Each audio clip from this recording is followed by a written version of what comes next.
Qatari and Saudi Arabian governments fund both ISIS, what is known as ISIL, the Islamic State, what I joke and call the Israeli Secret Intelligence Service, and also Hillary Clinton's campaign.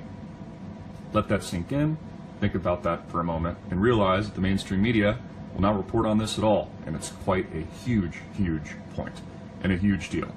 The Qatari government and the Saudi Arabian government fund both ISIS, radical jihadi terrorists that cut people's heads off in the Middle East, and that are killing innocents around the world, men, women, and children, and at the same time also fund Hillary, rotten, criminal, crooked Clinton's political campaign. That's huge. That's point number one, takeaway number one. Highlight point number two. Julian Assange is asked about Donald Trump. He says specifically, Trump would not be permitted to win. That is a direct quote. Someone came in the comments section yesterday, said, Christopher, he said that he may not win. No, you're wrong. He says specifically in this video, Trump would not be permitted to win because he is not a part of the establishment. He does not have Wall Street. He does not have the media. He does not have the military-industrial complex. He does not have the political complex. He is not a part of the establishment. He does bring up an interesting point that says that the only establishment, if you wanted to call it, that actually supports him is the evangelical establishment, if they're even an establishment in the minds of some people, maybe. That's highlight point number two, very specific point. He talks about Hillary Clinton being a cog in this establishment wheel, how big money influences from Wall Street, the too big to fail banksters, basically fund her entire campaign. And she is the centralized figure in this web that is representative of these big moneyed corporate bankster media cartel interests. Something we already know, but I think he puts it into perspective and illustrates it quite well.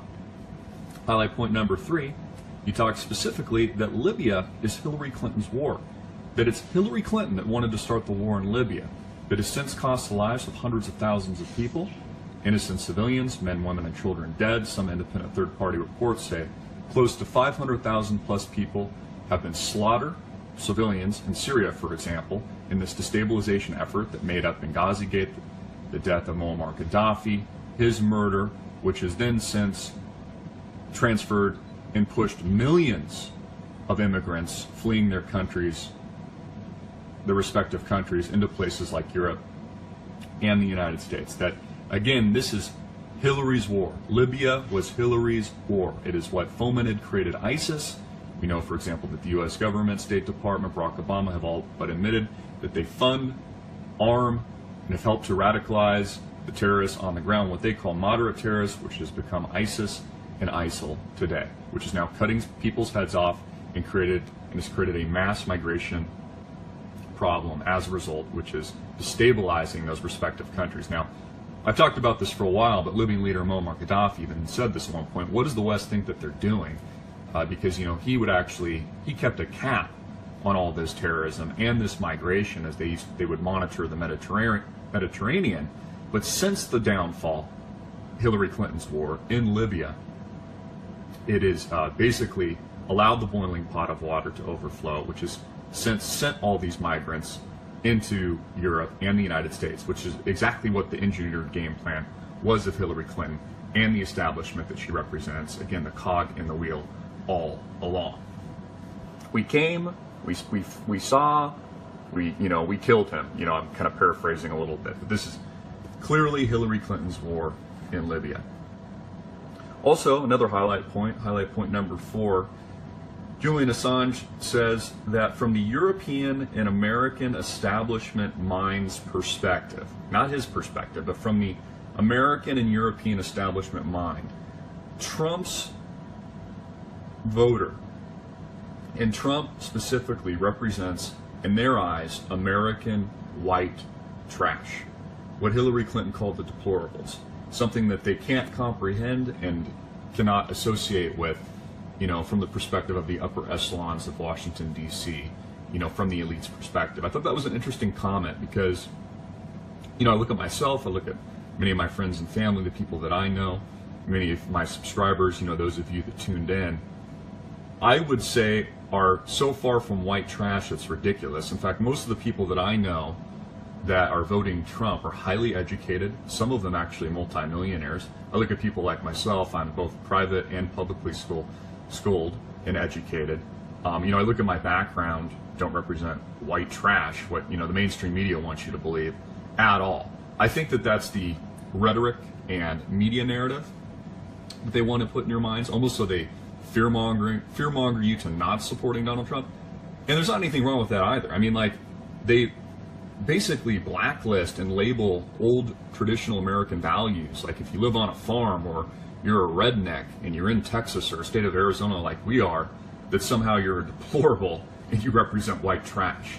Well, it couldn't be any further from the truth, but I do think there's some truth to it in the respect that from their eyes, from the establishment eyes of, American and European elitists, Donald Trump does represent the white trash perspective. That's highlight point number 4. Also, what again gives us proof of life, and it's just such fantastic news, is John Pilger asked Julian Assange about Ecuador cutting off his internet, which he addresses, which means that this is a current video that has taken place recently, and this Julian Assange does look calm in this video. He doesn't look compromised. He doesn't look nervous. To me, everything about this looks and feels legitimate. He talks about worrying about his children's mother and his children, how he hasn't seen the light of day in years. He can't even remember what it feels like to have sunlight on his face. Folks, this is real journalism here. This is everything that the First Amendment in this country, the USA, stands for. This might not be what the establishment wants to hear, but this is what real journalism looks like. It's controversial truth being put out to the American people and people around the world. And what does the U.S. government, supposedly the freest country in the world, do to people like Julian Assange and others, many others? They hold them and keep them as political prisoners. The truth tellers, the leakers, the real true journalists are held up in the equivalent of a jail cell in Ecuador, a 2-bedroom apartment without the light of day for over 4 years, have now pressured the Ecuadorian government to cut his internet off so he can barely show his face without being killed. Can't step out the front door, even though the United Nations has ruled, according to Julian Assange's own words, that everything that's being done to him is illegal. The charges brought against him in Sweden, false sexual assault allegations have all been dropped. The lady that accused him, the girl, actually admitted that it was all a lie and that she had made it all up. The United Nations reinforces the fact that this is illegal and that charges should be dropped and he should be allowed to be set free. But see, the point I want to make here, folks, is this is what the U.S. government does to truth tellers. Hillary Clinton walks scot-free, and a person, and there's many others like him in the world today, like Julian Assange, is held against his will as a political prisoner in the equivalent of a jail cell. Just like Chelsea Manning, just like Edward Snowden, who had to flee overseas and is now somewhere, in the depths of the Kremlin in Moscow. This is what America has become. That's my quick take on this video. Please share it everywhere. I would encourage you to watch this clip, Secret World of U.S. Election. I tweeted it. Follow me on Twitter at AMTV Media. Julian Assange talks to John Pilger. Full interview. Is this enough to bring down Hillary Clinton? Of course, there's been a lot breaking. I just did a video here yesterday. Let me bring up the page. A very controversial video, Bill Clinton and Hillary, Lolita Express, pedophilia ring.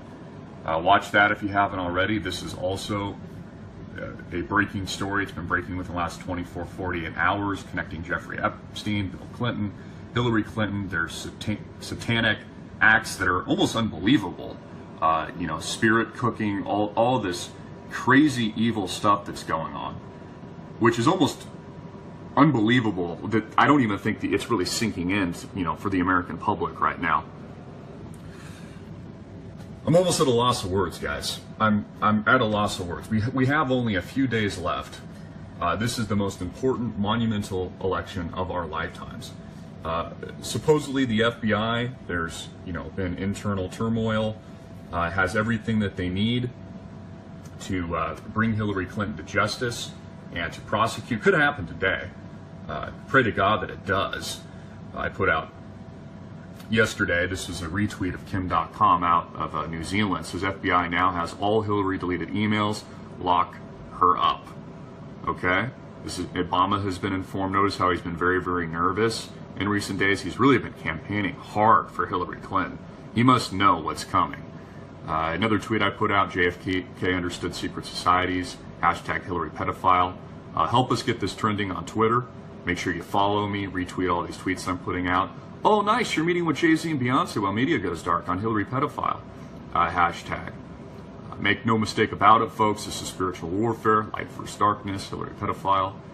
I pray God will overthrow Hillary on Tuesday. Hashtag Hillary pedophile. The video I posted yesterday, let's, get it trending on Twitter. Folks, this is just absolutely incredible. I don't think we've ever seen anything like this in American history. We have so much damning evidence on Hillary Clinton that it is absolutely ridiculous. I mean, how much more proof do we need to take this evil woman down? Can you imagine if she's actually allowed to get into the White House? If she's already committing these crimes now, I mean, even the radical left that is going to vote for her knows she's a criminal. Imagine what she's going to do when she has the full power of the White House under her thumb. And she's representing these special interests that makes up establishment politics today, which is America today. Big bankster, too big to fail interests, too big to fail media interests, too big to fail Silicon Valley interests, too big to fail military industrial complex interests. I can only imagine the hellstorm that we have coming our way. There's been a lot of talk in recent days that we are on the verge of World War III, something I've talked about for years now. I think it's already begun, it's already started. Many warnings from many people suggesting that if Hillary Clinton gets in, there will be a world war. Hillary Clinton, by the way, this is her own words, wants a no-fly zone in Syria. Vladimir Putin, the BRICS nations, Russia, China, have all but said and confirmed that there will be a world war as a result. Four-star generals telling us the same, that there will be a war against Russia and China if Hillary Clinton's no-fly zone is implemented. What did Julian Assange say in this interview? Libya was Hillary's war. So I want you to put that in perspective in your own mind for a moment. All the terrorism, all the deaths, the up to 500,000 people slaughtered, innocent men, women, and children, the taking out of Muammar Gaddafi, the transference of guns, the gun running, the fomentation, arming, funding of the Israeli Secret Intelligence Service, ISIS, which is also known as the Islamic State, and ISIL, all a result of Hillary Rodham Clinton. This person, my friends, cannot be allowed to be the next president of the United States. She's a criminal, and she should feel the full force of not just the good men and women here in America and our justice system, but the full force of a much higher power. And as I said, I pray that God will overthrow Hillary Clinton on Tuesday. Please pray with me, guys, that she does not get into the White House. She doesn't deserve it. She'll continue to destroy this country.